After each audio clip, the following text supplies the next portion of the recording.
یا بنی اسرائیل اذکروا نعمتی التی انعمت علیکم واوفوا بعہدی اوف بعہدکم وایای فارہبون۔ بنی اسرائیل، چونکہ یہ لفظ پہلی مرتبہ قرآن مجید میں آ رہا ہے تو یہاں تھوڑی سی وضاحت کرنی ہوگی۔ ابن جو عربی میں بیٹے کے لیے آتا ہے ابن، اس میں جو شروع کا حمزہ ہے یہ در حقیقت اضافی ہے، اصل لفظ جو ہے بے نون پر مشتمل ہے، اسی لیے اس کی جمع سالم آتی ہے بنون۔ قرآن مجید میں المال والبنون زینت الحیات الدنیا، تو یہ جو اس کی جمع سالم ہے وہ در حقیقت بنون ہے، اور پھر اس کی حالت نسبی اور حالت جری بنین ہوگا، اور جب یہ مضاف بن جائے گا تو اس کا وہ نون گر جائے گا، تو اے بنی اسرائیل، اے اسرائیل کی اولاد۔ لفظی ترجمہ ہوگا اے اسرائیل کے بیٹوں، لیکن یہ کہ مراد اولاد ہے، اس میں برسبیل تغلیب اگرچہ خطاب مردوں سے ہو رہا ہے جیسے کہ قرآن مجید میں اکثر و بیشتر ہے، لیکن یہ کہ اس میں خواتین بھی شامل ہیں۔ تو یا بنی اسرائیل، اے اسرائیل کے بیٹوں۔ اسرائیل سے مراد کیا ہے؟ اس پر اتفاق ہے، اجماع ہے، حضرت یعقوب کا یہ لقب ہے، البتہ یہ لفظ بنا ہے اسر اور ایل دو سے مل کر۔ ایل کا لفظ جو ہے وہ عبرانی زبان میں الہ کے لیے ہے، الہ اور ایل ویسے بھی قریب قریب ہیں، اسی لیے تمام فرشتوں کے نام جبرائیل، میکائیل، اسرائیل، یہ تمام الفاظ کے ساتھ جو ایل آتا ہے یہ در حق اسماعیل بھی سما اور ایل، چونکہ حضرت ابراہیم علیہ السلام نے دعا کی تھی پروردگار بیٹا عطا فرما، اس اعتبار سے جب اللہ تعالیٰ نے بیٹا عطا فرمایا تو اسماعیل نام رکھا، یعنی اللہ نے سن لیا۔ جیسے ہمارے ہاں دیہات میں یہ خاص طور پر جانگلی علاقہ جو کہلاتا ہے، اللہ ڈوایا، اللہ سنیا، یعنی یہ اللہ نے جس کے بارے میں ہماری دعا سنی اور ہماری استدعا کو قبول فرمایا، تو یہ گویا کہ اسماعیل کے معنی یہ ہے۔ تو اسرائیل جو ہے اسر اور ایل سے مل کر بنا ہے۔ عبرانی اور عربی زبان کے بارے میں یہ اختلاف ہے، ایک رائے تو یہ ہے کہ ماں بیٹی کا رشتہ ہے، عربی زبان عبرانی سے نکلی ہوئی ہے، لیکن زیادہ اکثر محققین کی رائے یہ ہے کہ یہ دونوں بہنیں ہیں، کوئی اور کامن زبان تھی سیمیٹک لینگویج ابتدائی جس سے کہ یہ دونوں زبانیں پھر وجود میں آئی ہیں، گویا کہ ان کے درمیان رشتہ جو ہے وہ بہنیں ہونے کا ہے، ماں اور بیٹی کا نہیں ہے، لیکن ظاہر بات ہے کہ مشابہت اور ان کے اندر جو ہے قرب جو ہے اور مناسبت وہ بہت نمایاں ہے۔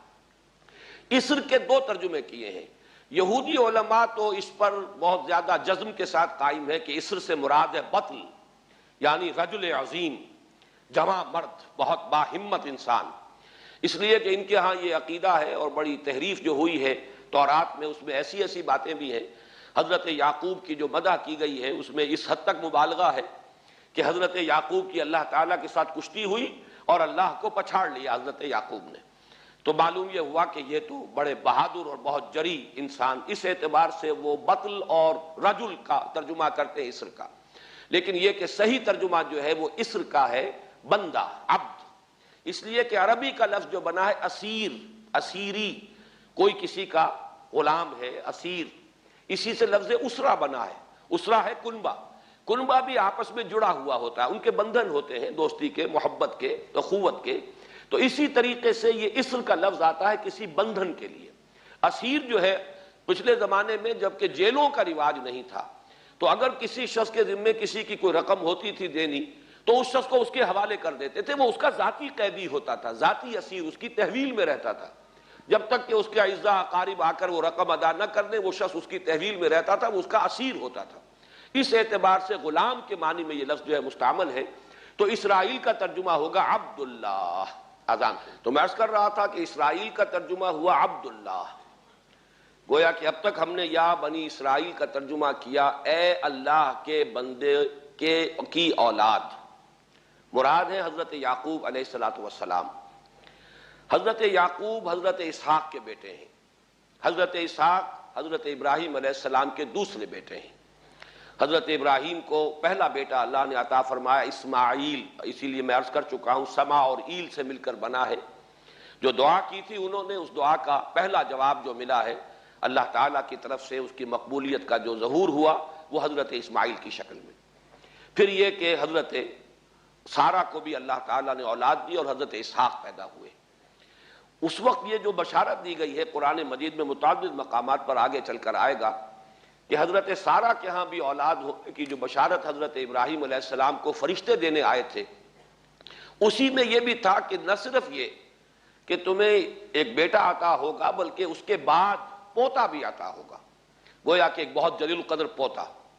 اس اعتبار سے ایک رائے یہ ہے کہ یعقوب عقب سے بنا ہے، گویا کہ بشارت میں پہلے ہی سے شامل تھا حضرت یعقوب علیہ السلام کا ذکر بھی، کہ اسحاق کے بعد اسحاق کے ہاں ایک بہت جلیل القدر بیٹے کی ولادت ہوگی اور اس کا نام یعقوب ہوگا، یعنی اسحاق کے بعد آنے والا، بیٹے کے بعد جو پوتا آتا ہے۔ لیکن یہود کی رائے یہ ہے کہ حضرت یعقوب پیدا ہوئے ہیں اپنے بھائی عیسو کے ساتھ، یہ تمام بیٹے ہیں حضرت اسحاق علیہ السلام کے، دو بیٹے پیدا ہوئے بیک وقت، جڑواں بھائی۔ پہلے حضرت عیسو کی ولادت ہوئی ہے، اور تورات کے الفاظ یہ ہے کہ یعقوب اپنے بھائی عیسو کی ایڑیاں پکڑے ہوئے تولد ہوا۔ تو چونکہ حضرت عیسو کے بعد حضرت یعقوب کی ولادت ہوئی ہے، تو گویا کہ اس وجہ سے ان کا نام حضرت اسحاق نے یعقوب رکھ دیا، عقب میں آنے والا، بعد میں آنے والا۔ بہرحال حضرت یعقوب علیہ السلام کے پھر 12 بیٹے ہیں جن کی تفصیل پوری موجود ہے۔ یہ تاریخ جو ہے بڑی ریکارڈڈ ہے، اس لیے کہ بنی اسرائیل کی یہ تاریخ جو ہے books of the old testament میں اس کی پوری تفصیل موجود ہے۔ 4 بیویاں تھی حضرت یعقوب علیہ السلام کی، جن سے 12 بیٹے ہوئے، 3 بیویوں سے 10 بیٹے تھے، اور سب سے چھوٹی بیوی سے 2 بیٹے تھے، حضرت یوسف اور بنیامین، اور ان دونوں سے حضرت یعقوب علیہ السلام کو بڑی محبت تھی۔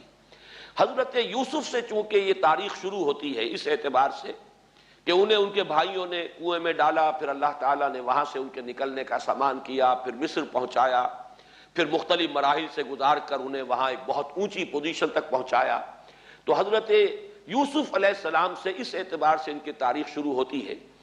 1906 قبل مسیح میں حضرت یوسف علیہ السلام کی پیدائش ہے، جہاں تک صحیح اندازہ کیا جا سکا ہے۔ یوں سمجھئے کہ آج سے تقریباً 4000 سال قبل یہ حضرت یوسف کی پیدائش ہے، اور حضرت یوسف پڑ پوتے ہیں حضرت ابراہیم کے۔ ان میں اگر آپ 200-250 سال کا اور اضافہ کریں تو آج سے کوئی 4500 سال قبل کی شخصیت بنتے ہیں حضرت ابراہیم علیہ السلام۔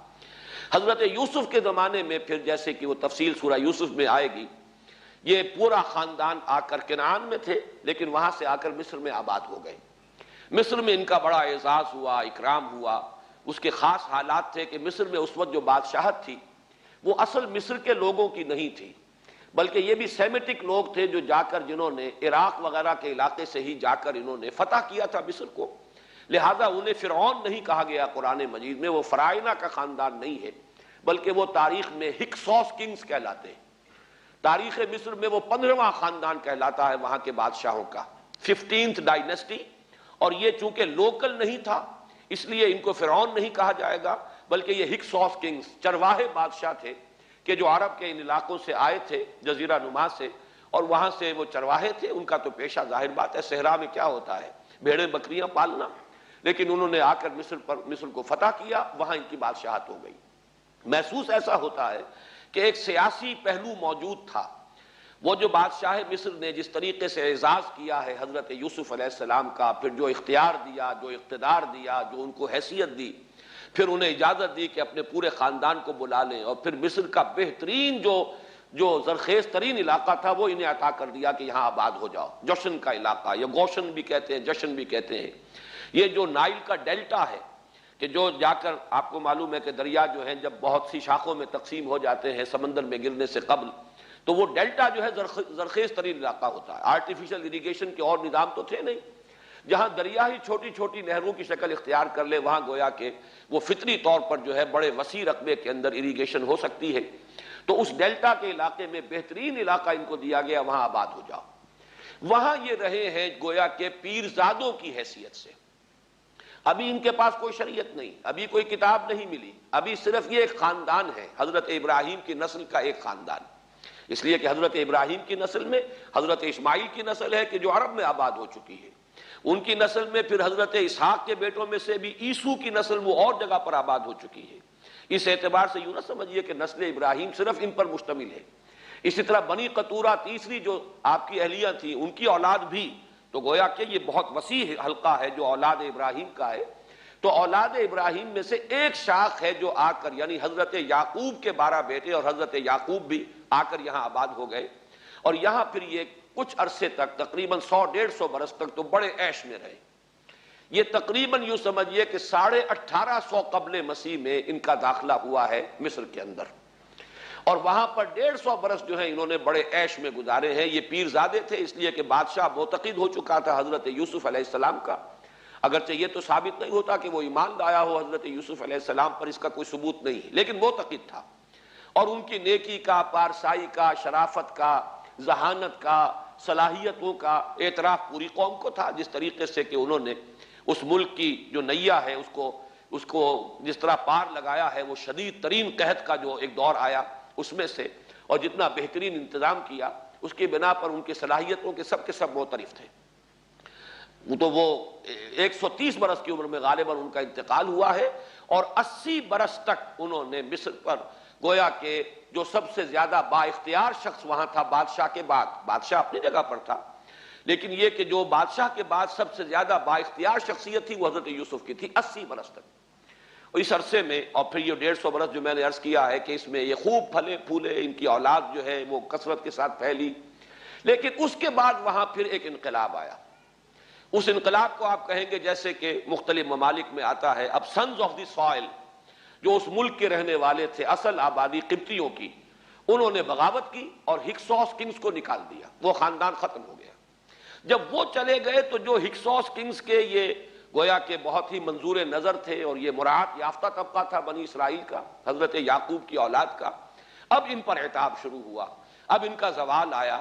تو یوں سمجھیے کہ تقریباً 400 برس اس کے بعد ان کے بڑی ہی شدت کے اور بڑی سخت غلامی کے، رفتہ رفتہ اس میں شدت پیدا ہوتی گئی ہے، لیکن یہ ہے کہ یہ 400 برس اس لیے کہ پھر 1300 قبل مسیح میں 550 برس بعد پھر ان کا ایکسوڈس ہوا ہے مصر سے، جب حضرت موسیٰ علیہ السلام کو اللہ تعالیٰ نے مبعوث فرمایا، پھر حضرت موسیٰ علیہ السلام ان کی نجات کا ذریعہ بنے، اور پھر مصر سے لے کر وہ انہیں نکلے ہیں، معجزانہ انداز میں ہی سمندر کو پھاڑ کر ان کے لیے اللہ نے راستہ بنایا ہے، قدم قدم پر معجزوں سے ان کی تائید کی ہے، کھانے پینے کے لیے صحرائے تیہ میں کچھ نہیں تھا تو من و سلوہ دیا ہے، پانی پینے کے لیے نہیں تھا تو ایک ضرب سے چٹان میں سے 12 چشمے جو ہیں اللہ تعالیٰ نے بہا دیے کہ 12 قبیلے ہیں آپس میں لڑے نہ، کہیں پانی پینے پلانے پہ جھگڑا اور کہیں گھوڑا آگے بڑھانے پہ جھگڑا، قبائلی زندگی میں یہ بڑا سینسٹیو ایشو ہوتا ہے، لہذا قد علم کل اناس مشربہم، ہر قبیلے کے لیے ایک گھاٹ معین ہو گیا، تمہارا چشمہ یہ ہے، تمہارا چشمہ یہ ہے، ایک ضرب سے 12 چشمے پھوٹ گئے۔ پھر انہیں وہاں کوہ طور کے قریب پڑاؤ ڈال کر ان کو وہاں چھوڑ کر حضرت موسیٰ علیہ السلام جو ہے اللہ تعالیٰ کی طلبی پر کوہ طور پر گئے ہیں، وہاں تورات عطا ہوئی ہے۔ تو تورات کے عطا کیے جانے کے بعد اب سمجھیے کہ اب ان کی حیثیت ایک امت کی بن گئی، کتاب پر امت کی تشکیل ہوتی ہے۔ یہ امت مسلمہ قرآن مجید کی بنیاد پر امت ہے، جب یہ کتاب دی گئی ہے اس کی بنیاد پر ایک شریعت دی گئی ہے، کتاب دی گئی ہے، کتاب ہدایت ہے، تو اس نے امت کی شکل اختیار کی۔ یہی وجہ ہے کہ لفظ امت جو ہے قرآن مجید میں صرف مکی صورتوں کے اندر، مدنی صورتوں میں استعمال ہوا ہے۔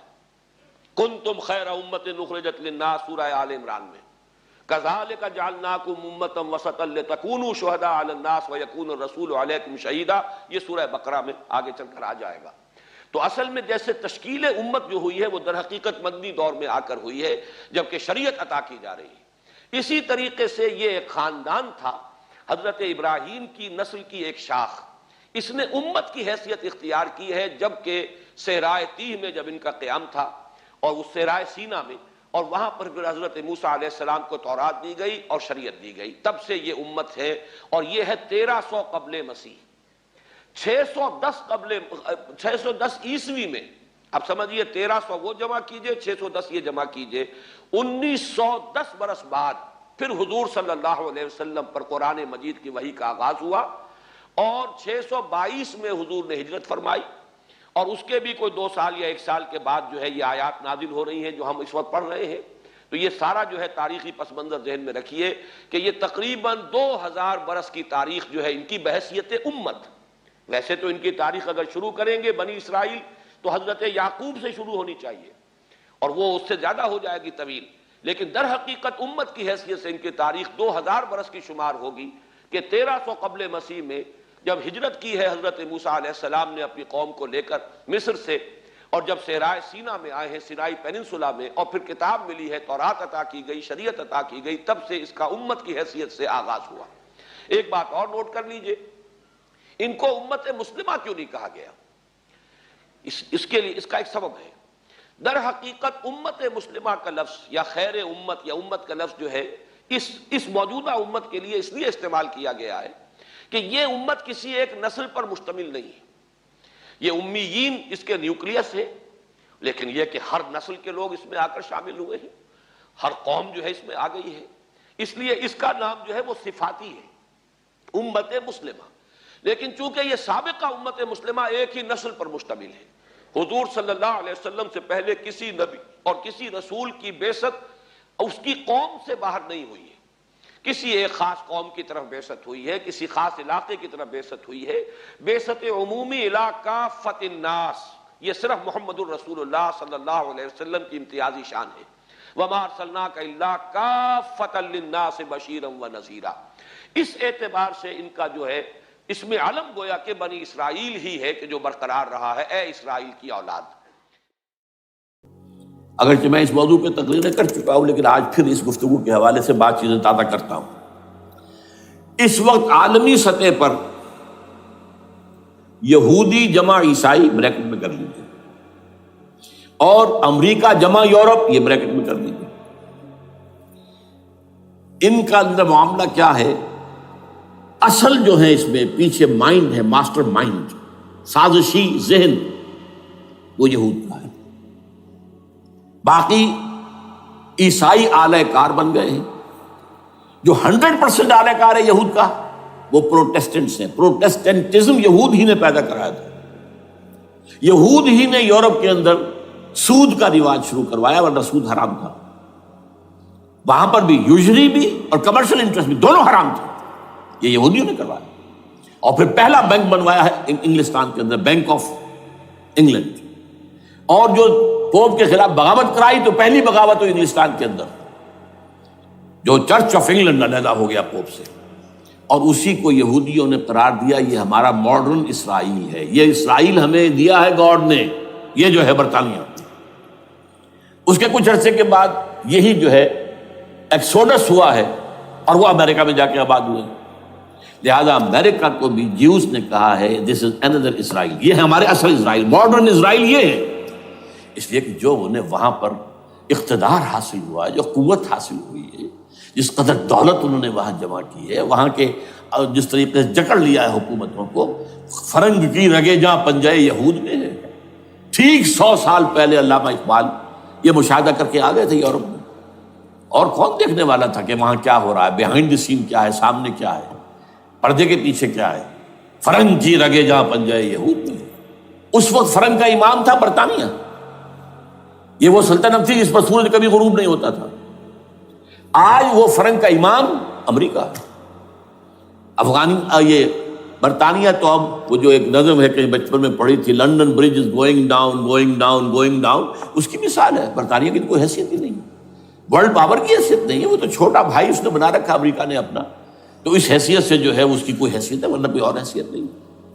بہرحال ان دونوں میں یہ ہے کہ پیچھے ماسٹر مائنڈ، سازشی ذہن، پلاننگ، سکیم ساری یہودیوں کی۔ اعلی کار امریکہ سب سے بڑھ کر، اس کے بعد برطانیہ ہے، اور اس میں اصل پروٹیسٹنٹس، ان میں بیپٹسٹ، ان میں اس سے بھی آگے بڑھ کر ایونجلسٹ، جن کو کہتے ہیں بورن اگین کرسچنس، جن کو کہتے ہیں نیو کنزرویٹو کرسچنس، یہ تمام اصطلاحات آپ اخبارات میں پڑھتے ہوں گے، ان کو گروپ کر لیجیے۔ یہ اصل اعلی کار، ان کو ایک نیا نام دیا گیا ہے کرسچین زائنسٹ۔ ایک یہودی زائنسٹ ہیں، سارے یہودی زائنسٹ نہیں ہیں، بہت سے یہودی ہیں جو یہ زائنسٹ کے مخالف ہیں۔ چنانچہ میری ہوسٹن میں ملاقات ہوئی تھی ڈاکٹر وشو گراڈ، بہت بڑا پروفیسر ایمیریٹس یہودی، لیکن یہ کہ اس نے کہا، بڑے اجتماع میں کہا، ہمارا اجلاس تھا وہاں پر، ہم نے یہ جو ہے بلایا تھا، ایک یہودی، ایک عیسائی اور ایک مسلمان، تینوں جو ہیں وہ تقریریں کریں۔ اس نے کہا تھا کہ وی آر ناٹ سپورٹنگ اسرائیل۔ اس نے وہ عیسائی جو آیا ہوا تھا پروفیسر، اس کی طرف they are supporting Israel, we are not supporting اسرائیل۔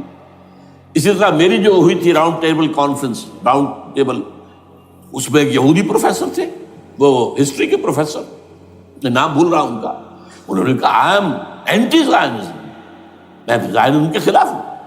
تو تو زائنسٹ جو ہے اصل میں ایک سیکولر یہودیوں کی تحریک ہے، اور اس کے سب سے بڑے سپورٹرز کرسچن زائنسٹ وہ امریکہ میں بیٹھے ہوئے۔ تو یہ ہے صورتحال۔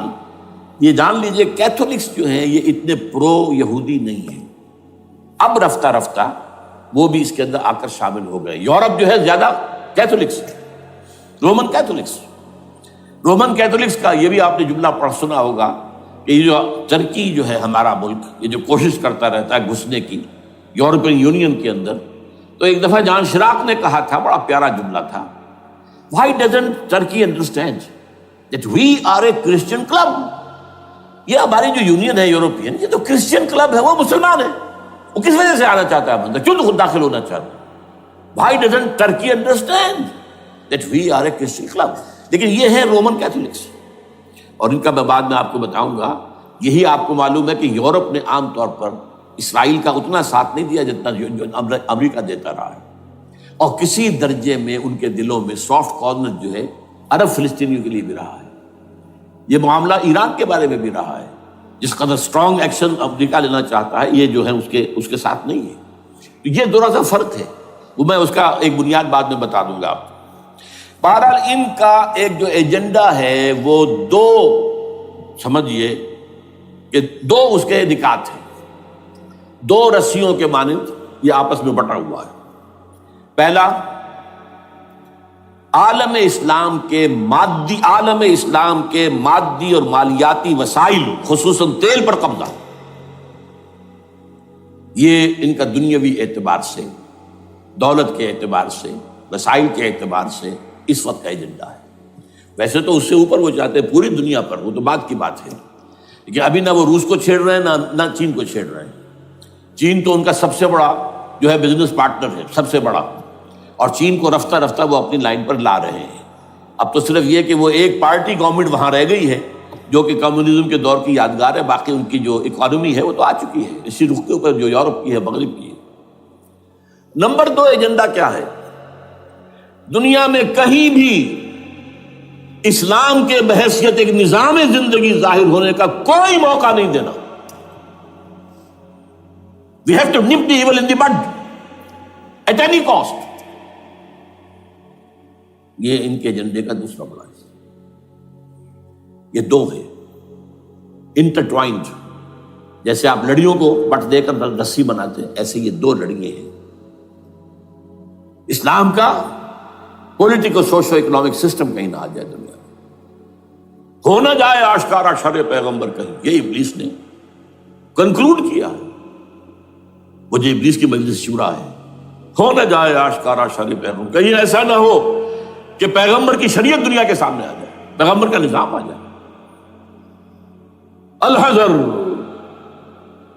آئین پیغمبر سے 100 بار الحذر، حافظ ناموس زن، مرد آزما مرد آفری، یہ معاشرتی نظام ہو گیا۔ موت کا پیغام ہر نوع غلامی کے لیے، نہ کوئی فخور و خاکہ نہ گدائے رہنشی، یہ سیاسی نظام آ گیا، اور کرتا ہے دولت کو ہر آلودگی سے پاک و صاف، منعموں کو مال و دولت کا بناتا ہے امین۔ تم دولت کے امین و مالک نہیں ہو، اور اس سے بڑھ کر اور کیا فکر و عمل کا انقلاب، بادشاہوں کی نہیں اللہ کی ہے یہ زمین، ان الارض للہ۔ یہ نظام کہیں نہ آ جائے دنیا، یہ ہے جس پہ کہ وہ خطرہ محسوس کر رہا تھا۔ اور اس کے بعد یہ کہتے ہیں، یہ تو تھا عصر حاضر کے تقاضے، لیکن یہ کہ صورتحال کیا ہے؟ ہو نہ جائے آشکارا شر پیغمبر کہیں، ہے یہی، یہ معاملہ اس طرح رکھو کہ خود مومن ہے محروم یقین، یہ غنیمت ہے کہ خود مومن ہے محروم یقین۔ ہمیں اگر کوئی سہارا ملتا ہے تو اس سے کہ مومنوں کو بھی، نام نہاد مسلمانوں کو بھی اپنے اس نظام پر یقین نہیں، وہ نماز پر یقین رکھتے ہیں، روزے پر رکھتے ہیں، زکوٰۃ کو بھی دو بھی اللہ تعالیٰ جس کو توفیق دیتا ہے، حج کرتے ہیں، عمرے کرتے ہیں، یہ ہے سب، لیکن یہ کہ یہ غنیمت ہے، چشم عالم سے رہے یہ پوشیدہ یہ آئین تو خوب۔ وہ ابلیس کہتا ہے کہ یہ آئین چشم عالم سے پوشیدہ رہنا چاہیے، یہ غنیمت ہے کہ خود مومن ہے محروم یقین۔ ہمارے لیے جو ہے اگر کوئی سانس لینے کی جگہ ہے وہ یہ ہے حوصلہ افزائی اگر ہے تو اس میں ہے کہ خود مومن محروم یقین ہے، اس کے سامنے وہ راستہ ہے ہی نہیں۔ اب لیجئے یہودیوں کے ایجنڈے کو میں تجزیہ کر رہا ہوں۔ سب سے پہلے World Bank, I M F, globalization, TRIPS, ان تمام ہتھ کنڈوں کے ذریعے عالمی مالیاتی استعمار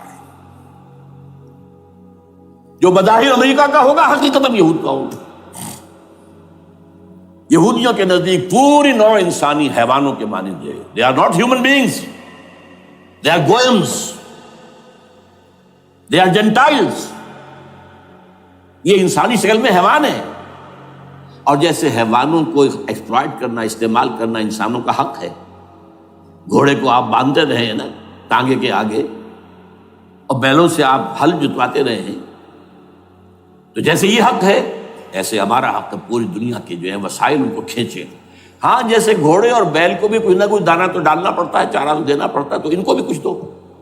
یہ پوری نوع انسانی ورکرز بن کر رہ جائے، حیوان بن جائیں، بالکل شہوت کے غلام بنا دو انہیں، اخلاقی اقدار کا بیڑا غرق کر دو، خاندانی نظام کو تہوبالا کر دو۔ یہ باقاعدہ جو protocols of the elders of the Zion تھے ان سب میں موجود ہے، لکھا ہوا، جو 1897 میں انہوں نے پاس کیا اپنا پروگرام بیسل میں، سوئٹزرلینڈ کا ایک شہر ہے۔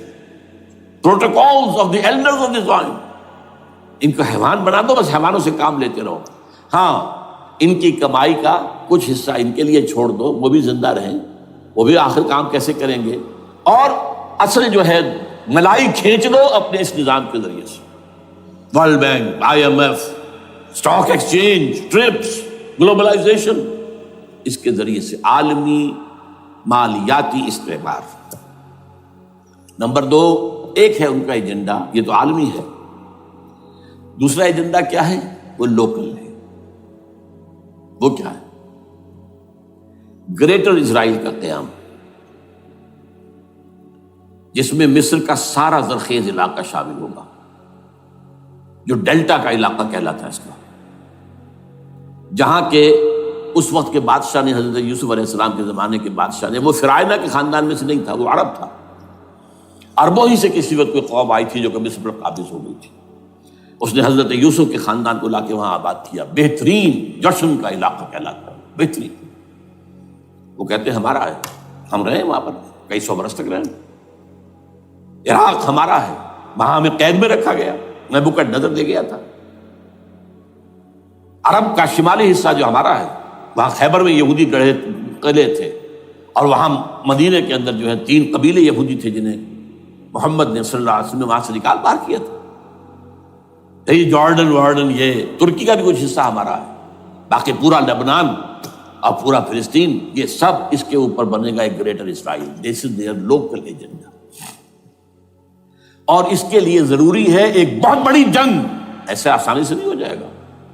آرمگیڈون، جس کو حضور نے فرمایا الملحمۃ العظمیٰ، الملحمۃ الکبریٰ، بہت بڑی جنگ، جس کی خوفناکی اور تباہ ناکی کا اندازہ اس سے کیجئے۔ حضور فرماتے ہیں کہ اگر ایک باپ کے 100 بیٹے یا ایک دادا کے 100 پوتے ہوں گے تو ان میں سے 99 ختم ہو جائیں گے، ایک بچے گا۔ اور ایک جگہ فرماتے ہیں اتنی اموات ہوں گی، اتنی لاشیں ہوں گی کہ ایک نفاست پسند پرندہ جو ہے، جو گندگی پہ نہیں اترنا چاہتا، ایک تو ہے یہ کوے، چیلیں، گدھ، وہ تو گندگی ہی کی تلاش میں ہے مردار کھانے کے لیے، وہ تو لاشوں کو نوچ رہے ہوں گے۔ وہ پرندہ جو ہے نفاست پسند پرندہ، وہ نہیں اتر سکے گا، اڑتا اڑتا چلا جائے گا، لیکن لاشوں کا سلسلہ ختم نہیں ہوگا، یہاں تک کہ تھک ہار کر لاشوں پر گر جائے گا۔ یہ دور نہیں ہے، اس لیے کہ اس پر متفق ہیں یہودی بھی اور عیسائی، پروٹسٹنٹس، عیسائی اس کے اوپر پوری طرح متفق ہیں۔ آرمگیڈون، جسے آپ 3rd ورلڈ وار کہہ لیں، الملحمۃ العظمیٰ کہہ لیں، الملحمۃ الکبریٰ کہہ لیں حضور کے الفاظ میں، یہ آئے گی۔ اس کے نتیجے میں گریٹر اسرائیل بنے گا۔ نمبر 3، پھر بنے گا 3rd ٹیمپل، جو ٹائٹس نے گرا دیا تھا 70 میں، سن 70 عیسوی، جسے گرے ہوئے کتنا عرصہ ہو گیا؟ 2008، اندازہ کر لیجئے 1800 کتنے برس ہو چکے۔ وہ دوبارہ بنائیں گے 3rd ٹیمپل، اور اس کے لیے مسجد اقصیٰ کو گرائیں گے اور ڈوم آف دی راک، قبۃ الصخرہ، وہاں لا کر پھر اس میں کنگ ڈیونز تھرون لا کے رکھا جائے گا۔ یہ بھی میرے علم میں پہلی مرتبہ اسی ٹرمپٹ کے اشارے سے آیا۔ وہ کیا ہے؟ حضرت داؤد کا، آج سے کتنے ہزار سال پہلے کی بات ہے، اندازہ کیجیے، 1000 قبل مسیح، اور یہ اب 2000 ہو گیا عیسوی، 3000 برس تو ہو گئے۔ وہ کیا تھا؟ ایک پتھر تھا جس پر بٹھا کر حضرت داؤد کی تاج پوشی کی گئی تھی، پھر اسی پر حضرت سلیمان کی تاج پوشی ہوئی، پھر اسی پر ان کے بادشاہ آتے رہے، تاج پوشی ہوتی گئی۔ ٹائٹس نے جب گرایا ہے سن 70 عیسوی میں، یروشلم کو برباد کیا، 1,33,000 یہودی ایک دن میں قتل کیے، ایک دن میں، باقی نکال دیا، بھاگ جاؤ یہاں سے۔ اس کو کہتے ہیں diaspora, that started in 70 AD، یہ منتشر ہو گئے، جس کا جہاز سنگھ سمایا چلا گیا، یورپ میں چلے گئے، شمالی افریقہ میں، مسلمان ملکوں میں، انڈیا میں آ گئے، ایران میں آ گئے، سب جگہ وہاں سے نکال دیے گئے، ڈائسپورا۔ بہرحال وہاں سے وہ ٹائٹس وہ پتھر لے گیا، وہ روم میں لے گیا، روم سے کسی طرح وہ آئرلینڈ پہنچ گیا۔ آئرلینڈ پیور کیتھولک ملک ہے، آپ کو معلوم ہوگا، اور وہاں پر پروٹیسٹنٹس کی اور کیتھولکس کی جنگیں ہوتی رہتی ہیں۔ کبھی بھی شیعہ سنی مسلمانوں کی اس طور سے خانہ جنگی نہیں ہوئی ہے جیسے کہ وہاں ان دو عیسائیوں میں، کیتھولکس اور پروٹیسٹنٹس میں ہوتی ہے۔ وہ رومن کیتھولک ملک ہے بیچ میں۔ وہاں سے وہ انگلینڈ میں آیا، انگلینڈ میں جب آ گیا، بلکہ وہاں سے اسکاٹ لینڈ سے انگلینڈ میں پھر اس کو ایک کرسی کے اندر اس کی سیٹ کی حیثیت سے بنا کر ایک تھرون کی شکل دے دی گئی، اور وہ جو ویسٹ منسٹر ایبے ہے، برطانیہ کے پارلیمنٹ کے ساتھ جو چرچ ہے، ویسٹ منسٹر ایبے، وہاں اس کو لا کے رکھ دیا گیا۔